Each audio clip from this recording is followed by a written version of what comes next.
Hello friends, I am Asmita and welcome to Ghar Baithe Padho. Today we are going to discuss the remaining part of chapter 8 static electricity. So let's begin. So here in the image you can see the images of two persons. First one is Thales and another is Thomas Brown. So ये दोनों भी scientist हैं. Thallus जो है ये first Greek philosopher भी थे और उन्होंने बहुत सारे एक्सपेरिमेंट्स किए थे. He was the first to give purely natural explanation. So we will see what are the experiments and what are the conclusions he came to. Okay, so about 25,000 years ago, a Greek scientist named Thales found that the feathers are attracted towards a rod of yellow colored amber which has been rubbed against a woolen cloth. Amber is called electron in the Greek language. Therefore, this property of amber to attract things was named electricity by Thomas Brown in 1646 AD. So इन्होंने एक experiment perform किया था Thales ने, जिसमें उन्होंने एक rod लिया था yellow coloured amber and has been rubbed against a woollen cloth. ये जो रॉड है उन्होंने वुलन क्लॉथ पर रब किया था. उसके बाद क्या हुआ, तो फेदर्स जो थे वो इस रॉड पर अट्रैक्ट किए. तो ये एम्बर क्या होता है? So it is a fossil resin of a dead coniferous tree.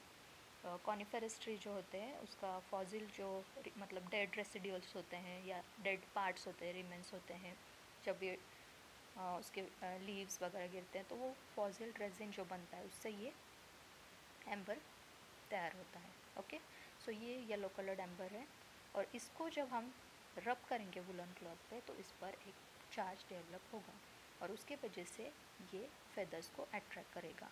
सो जैसे कि हमने देखा था कि किसी भी चीज़ को हम अगर रब करेंगे तो उसमें एक चार्ज डेवलप होगा, may be whether it is positive और नेगेटिव, कोई भी चार्ज डेवलप हो सकता है. तो जब इसे हम रब करेंगे तो उसमें चार्ज डेवलप होगा और वो उस फेदर्स को अट्रैक्ट कर लेगा, ऐसा उन्होंने कहा था. तो this property of amber to attract the things was named electricity by Thomas Browne. और उसको बाद में थॉमस ब्राउन, ये जो दूसरे साइंटिस्ट है, उन्होंने इसको क्या नाम दिया, तो इस प्रॉपर्टी को नाम दिया electricity in 1646. Okay, so frictional electricity. The electric charge generated by friction is called as a frictional electricity. So कोई भी चार्ज जो फ्रिक्शन से जनरेट होता है, डेवलप होता है, उसे हम फ्रिक्शनल इलेक्ट्रिसिटी कहते हैं. जैसे कि हमने रब किया एम्बर को तो उसमें एक चार्ज डेवलप हो गया. ओके, सो वो क्या है? फ्रिक्शनल इलेक्ट्रिसिटी हम उसे कहते हैं. This charge is produced only at a place of friction. और जहाँ पर हम फ्रिक्शन करेंगे उसी पार्ट में ये चार्ज डेवलप होगा. Hence it is called as a static electricity. और इसी वजह से इसे हम स्टैटिक इलेक्ट्रिसिटी कहते हैं. हम रॉड ले रहे हैं, हमने उसे रब किया वुलन क्लॉथ पर, तो उस पार्ट में रॉड के जहाँ पर चार्ज डेवलप हो गया है उसे हम स्टैटिक इलेक्ट्रिसिटी कहते हैं. Okay, it remains on the object for a short duration. ये ज़्यादा देर तक नहीं रहता है, कंटिन्यूस प्रोसेस नहीं होती है. It remains on object for a short duration. इसका ड्यूरेशन जो होता है वो शॉर्ट होता है. The charges of the static electricity are absorbed in moist air. So ये जो एक्सपेरिमेंट्स हम परफॉर्म करेंगे तो ये मॉइस्ट एयर में हमें परफॉर्म नहीं करने हैं, क्योंकि ये जो चार्जेस डेवलप होते हैं ये एब्जॉर्व कर लेता है मॉइस्ट एयर. सो जब भी हम एक्सपेरिमेंट परफॉर्म करेंगे तो हमें ये कैसे वेदर कंडीशन में करने, तो जहाँ पर ड्राई कंडीशंस हैं वहाँ पर. So that is why this experiment should be perform in dry weather, particularly in winter. Okay, so ये एक्सपेरिमेंट है. यहाँ पर एपरेटस दिए हैं, few straws, woollen cloth and glass bottle. तो हमें एक ग्लास बॉटल लेनी है. ओके, एक कुछ स्ट्रॉज लेने हैं और वुलन क्लॉथ लेना है. Okay, so place a straw on a bottle, take another straw near it, observe what happens, leave the straw on a bottle as it is, rub the other straw against a woollen cloth and take it near the straw on the bottle. सबसे पहले हमें क्या करना है, एक glass bottle लेनी है, उसके ऊपर हमें एक स्ट्रॉ रखना है. ओके, और हमें एक दूसरा स्ट्रॉ लेना है और उसे वुलन क्लॉथ पे रब करना है. Now take 2 straws and rub them against woollen cloth and the same time. बाद में हमें क्या करना है, 2 स्ट्रॉ लेने हैं और दोनों को भी हमें वुलन क्लॉथ पे रब करना है. Keep one of the straws on the bottle and take another near it. So एक स्ट्रॉ हमने, जो 2 स्ट्रॉ हमने वुलन क्लॉथ पे रब किए हैं उसमें का एक स्ट्रॉ हमें बॉटल पर रखना है और दूसरा स्ट्रॉ हमें उसके पास ले जाना है. See what happens, keep the rub straw on the bottle as it is, take the woollen cloth on which it was rubbed close to it. So ये एक्सपेरिमेंट हमें दिया है। सो हम अभी देखेंगे कि इसमें क्या क्या ऑब्जर्वेशंस हमें देखने को मिलते हैं। Okay, so charge straw is taken near the अनचार्ज straw. जब भी हम एक चार्ज स्ट्रॉ, जैसे कि हमने वुलन क्लॉथ पे रब किया है, तो वहाँ पर क्या होगा, चार्ज डेवलप होगा। ओके, और उसे हम अनचार्ज स्ट्रॉ के पास लेकर जाएंगे। So the electric charge observe attracts the अनचार्ज object. यहाँ पर क्या होगा कि जो पहला स्ट्रॉ है वो अनचार्ज है, तो वो क्या करेगा, जो हमने चार्ज स्ट्रॉ उसके पास लेकर गए हैं वो उसे अट्रैक्ट कर लेगा। तो यहाँ पर फर्स्ट केस में क्या होगा कि यहाँ पर अट्रैक्शन होगा। ओके, सो नेक्स्ट केस क्या है, two straws carrying similar charges are brought near each other. हमें पता है कि जब भी हम पॉजिटिव चार्ज या फिर नेगेटिव चार्ज लेकर जाएंगे तो वहाँ पर क्या होगा, रिपल्शन होगा ऑब्वियसली। तो there is a repulsion between the like charges. हमें पता है कि सेम चार्जेस होंगे, या पॉजिटिव है या फिर नेगेटिव है, तो यहाँ पर क्या होगा, रिपल्शन होगा। तो वही केस है सेकेंड वाली। तो two straws carrying similar charges are brought near each other, तो वहाँ पर क्या होगा, रिपल्शन। थर्ड केस है, a charge straw and oppositely charge cloth which was use for rubbing are brought near each other. तो third case में क्या होगा, there is attraction between unlike electric charges, क्योंकि यहाँ पर ऑपोजिटली चार्ज पार्टिकल से हमें पता है कि ऑपोजिट अट्रैक्ट्स, मतलब पॉजिटिव एंड नेगेटिव, या फिर नेगेटिव एंड पॉजिटिव जब भी चार्ज होगा तो वहाँ पर क्या होगा, अट्रैक्शन होगा। तो फर्स्ट केस में हमने क्या देखा, अट्रैक्शन होगा, सेकेंड केस में रिपल्शन होगा, और थर्ड केस में भी अट्रैक्शन होगा। Okay, hence the repulsion is used as a test for identifying an electrically charged object. Repulsion is used as a test for identifying an electrically charged object. Okay, ये तीन conditions थे। अब next हम देखेंगे और एक experiment है, ये हमने बहुत बार किया होगा, आप घर पे भी इस एक्सपेरिमेंट को कर सकते हैं। टेक थर्मोकोल बॉल्स और mustard seeds in a bottle and shake the bottle vigorously. हमें क्या करना है, थर्मोकोल बॉल्स लेने हैं, एक बॉटल में डालने हैं और उस बॉटल को शेक करना है। This seeds try to move away from each other but stick to the bottle. Why does this happen. अब हमने क्या किया कि थर्मोकोल बॉल्स लिए, इसे बॉटल में डाले और वो बॉटल को शेक किया। तब क्या होगा, यहाँ पर फ्रिक्शन डेवलप होगा और जो थर्मोकोल बॉल्स है उसमें चार्ज डेवलप होगा। अब ये जब थर्मोकोल बॉल्स है, इसमें सारों में एक ही चार्ज डेवलप होगा। ओके, वेदर इट में बी पॉजिटिव और नेगेटिव। इससे क्या होगा, उनमें रिपल्शन होगा, क्योंकि सिमिलर चार्जेस है इसलिए वो रिपल्शन होगा। और जो बॉटल है उसमें ऑपोजिट चार्ज रहेगा। अगर थर्माकोल बॉल्स में पॉजिटिव चार्ज है तो बॉटल में नेगेटिव चार्ज होगा, इसकी वजह से वो उसे अट्रैक्ट करेगा, इसी वजह से वो बॉटल पे अट्रैक्शन होगा, और वो जो थर्माकोल बॉल्स है वो क्या करेंगे, उस बॉटल की तरफ अट्रैक्ट होंगे। Okay, so another experiment, to charge an object by contact. अब हमने ये तो एक्सपेरिमेंट बहुत बार किया होगा। Rub a plastic comb against a paper, touch this comb with another uncharge comb, take the other comb near some pieces of paper, what happens. हमने बहुत बार experiment किया है कि हम जब भी कॉम रब करते हैं और किसी भी बिट्स ऑफ पेपर के पास लेकर जाते हैं तो वो क्या करेगा, उस पीसेस को अट्रैक्ट करेगा।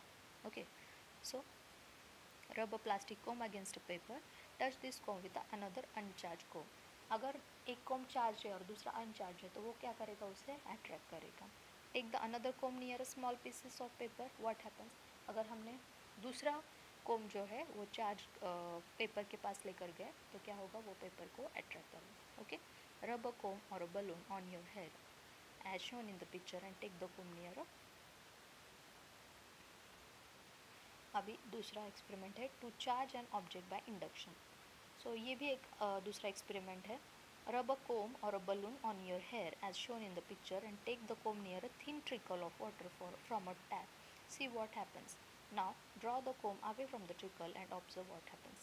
यहाँ पर आप इमेज में देख सकते हैं कि एक टैप है जिसमें वाटर फ्लो हो रहा है, ओके, और कोम है, और हम देख रहे हैं कि वो टैप वाटर जो फ्लो हो रहा है वो क्या होगा, ट्रिकलिंग हो रहा है थोड़ा सा, है ना, कोम के पास वो जा रहा है, अट्रैक्ट हो रहा है। ऐसा क्यों होता है, तो जब भी हम कोम को रब करते हैं एज़ यूजुअल उसमें पॉजिटिव चार्ज डेवलप होता है। ओके, और उस पॉजिटिव चार्ज की वजह से क्या होता है, वो वाटर, अब वाटर में कैसा है, पॉजिटिव भी चार्जेस होते हैं और नेगेटिव भी। ओके, सो जब भी हम कोम को रब करते हैं उसमें पॉजिटिव चार्ज होते हैं, और वाटर के पास लेकर जाने के बाद वहाँ पर पॉजिटिव और नेगेटिव दोनों चार्ज होते हैं, लेकिन वाटर के पॉजिटिव चार्ज उस कोम को रिपेल करते हैं, लेकिन जो इलेक्ट्रॉन्स, जो नेगेटिव पार्टिकल्स हैं वो उसे अट्रैक्ट करेंगे। इसीलिए जब भी हम कोम को उसके पास लेकर जाते हैं तो वहाँ पर आप ये इमेज में देख सकते हैं, जैसे कि कोम में नेगेटिव चार्ज है, ओके, और वाटर में आप देख सकते हैं पॉजिटिव और नेगेटिव दोनों चार्जेस हैं। जब भी हम कोम को उस ट्रिकल के वाटर ट्रिकल के पास लेकर वाटर फ्लो के पास लेकर जाते हैं तो वहाँ पर क्या होता है, जो नेगेटिव चार्ज है और जो वाटर में पॉजिटिव चार्जेस हैं वो अट्रैक्ट हो जाते हैं, और उस अट्रैक्शन की वजह से यहाँ पर जो फ्लोइंग वाटर है वो थोड़ा सा ट्रिकल होता है, ट्रिकल मतलब थोड़ा सा टिल्ट हो जाता है, उस कोम की तरफ जाता है। ये आप घर पे भी ऑब्जर्व कर सकते हैं, ये सिंपल एक्सपेरिमेंट है, okay. So when the charge comb is brought close to the flowing water get attracted remains as it was। अब यहाँ पर पूछा है कि क्या होता है, whether it get attracted or repelled or remains as it was। So when the charge comb is taken away from the flowing water it gets attracted, repels or remains as it was। तो हमने देखा है कि क्या होगा, ये water जो है उसकी तरफ अट्रैक्ट करेगा, ओके, और जब भी हम कोम को दूर लेकर जाएंगे तो वो अपनी प्रीवियस पोजीशन पे आ जाएगा, okay. So at first the flow of water is not charged। When a negatively charged comb comes near the flowing water, the negative particles in it nearest the comb are pushed away. That part becomes positively charged due to the deficiency of negative charge. Okay, so यहाँ पर क्या हो रहा है, when the negatively charged comb comes near the flowing water, the negative particles in it nearest the comb are pushed away। जैसे कि हमने ये एग्जाम्पल में देखा है कि निगेटिवली चार्ज पार्टिकल्स ये अवे चले गए हैं और जो पॉजिटिवली चार्ज पार्टिकल्स हैं वो कोम के पास आ गए हैं, okay. So that part becomes positively charge due to the deficiency of negative charge. The comb was negative and the water has positive charge. Due to the attraction between this opposite charges the flowing water is attracted towards the comb, and when the comb is taken away the negative particles in the flowing water comes back to their original position and positive and negative charges become equal in number। As a result the water become uncharged again and stop getting attracted towards the comb। So जब हमने उसे पास लेकर गए due to the attraction, वो क्या होगा, opposite charges attract करेगा, flowing water gets attracted toward the comb, and when the comb is taken away, जब हम उसे दूर लेकर जाएंगे तो negative particles in the flowing water comes back to the original position and the positive and negative becomes equal in number, okay. So यहाँ पर क्या होगा, वो उसके पहले के पोजिशन में आ जाएगा। सो अनदर एक्सपेरिमेंट है, जब भी हम बलून को किसी स्टिक करते हैं वॉल पर, तब क्या होता है, पहले हम वो बलून को अपने हेयर्स पर, ड्राई हेयर्स रहने चाहिए, उस पर हम रब करते हैं तो वो क्या होगा, उस वॉल को चिपक जाएगा। सो यहाँ पर आप इमेज में देख सकते हैं। So the number of positive and negative charges are equal on an uncharge और neutral bodies, neutral objects. So जो पॉजिटिव और नेगेटिव चार्जेस हैं वो हमेशा क्या होते हैं, अगर इक्वल हो तो उसे हम न्यूट्रल ऑब्जेक्ट कहते हैं। The electric charge generated by induction stays only as long as the charge object is near to it. So induction जो हमने देखा है, जैसे टैप वाटर का हमने एक्सपेरिमेंट देखा था, तो वहाँ पर वो इंडक्शन है, जब तक वहाँ पर वो उसके पास रहता है कोम तब तक उसमें डेविएशन होता है वाटर फ्लो में, और जब हम कोम को उसके पास से दूर लेकर जाते हैं तब वो क्या होता है, फ्लो वाटर का एज इट इज़ हो जाता है। तो उसे ही कहते हैं कि the electric charge generated by induction stays on as long as the charge object is near to it, okay. So और एक एक्सपेरिमेंट हमें यहाँ पर है, keep a pen tube light in a dark place, rub it vigorously with a thin polythene bag, what happens and why. So ये भी similar experiment है, जब भी ट्यूब लाइट को हम डार्क प्लेस में रहता है और जब हम इसे रब करते हैं तो पॉलीथीन बैग उसे अट्रैक्ट कर लेती है। सो सेम केस है कि पॉजिटिव और नेगेटिव अपोजिट चार्जेस होते हैं तो उसे अट्रैक्ट करते हैं, ओके। सो यहाँ पर क्या होगा, अट्रैक्शन होगा। When an uncharged aluminium ball is brought near a negatively charged balloon, the following things happen। So when an uncharged aluminium ball, ये aluminium ball जो है वो uncharged है, ओके, उसमें कोई भी चार्ज नहीं है, न्यूट्रल है, is brought near a negatively charged balloon, negatively charge balloon के पास वो लेकर जाएंगे तो क्या होगा, the following things happen as shown in the figure A। an opposite charge is generated in the object by induction and both the object get attracted to each other। so यहाँ पर क्या होगा कि वो जो बलून है उसे attract कर लेगा क्योंकि ऑपोजिट चार्जेस है। हमने पहले एक्सपेरिमेंट में देखा था कि जब भी ऑपोजिट चार्जेस है या अनचार्ज और चार्ज बॉडी है तो वहाँ पर वो अट्रैक्शन होगा। As shown in the figure B, on touching both the objects become similarly charge. So अब टचिंग अब हो गया है तो वो क्या होगा, सिमिलरली चार्ज है, वहाँ पर रिपल्शन होगा। And as seen in the figure C, like charges repel each other, तो यहाँ पर क्या होगा, कि फिर से लाइक चार्जेस है इसलिए वो रिपेल हो जाएगा. ओके. दूसरा एक है ये गोल्ड इलेक्ट्रोस्कोप है. ये एक्सपेरिमेंट है. This is a simple device to detect the electric charge on an object. It consists of a copper rod which has a metal disc at the upper end. यहाँ पर एक metal disc आपको दिख रही है image में, और 2 thin gold leaves at the other and. यहाँ पर गोल्ड लीव्स आपको नीचे बॉटल में दिख रहे होंगे. The rod is placed in a bottle so that the disc is above the bottle. When an uncharge object is taken near the disc the leaves remain closed. जब भी हम अनचार्ज rod कोई भी लेकर जाएंगे तो लीव्स में कोई भी मोमेंट नहीं होगा. When a charged object is taken near the disk, both the leaves are charged by the same electric charge and repel each other. So यहाँ पर अगर सेम चार्जेस होगा तो रिपेल हो जाएंगे, that is move away from each other और open up. And when we touch the disk with our hand, the leaves collapse because the charge in the leaves goes into the earth through our body and the leaves get discharged. So जब भी similar charges लेकर आएंगे तो वहाँ पर repulsion होगा, और जब भी हम अपने फिंगर से वहाँ पर टच करेंगे मेटल डिस्क को तो वहाँ पर क्या होगा, डिस्चार्ज हो जाएगा. तो ये था आज का क्लास. Thank you.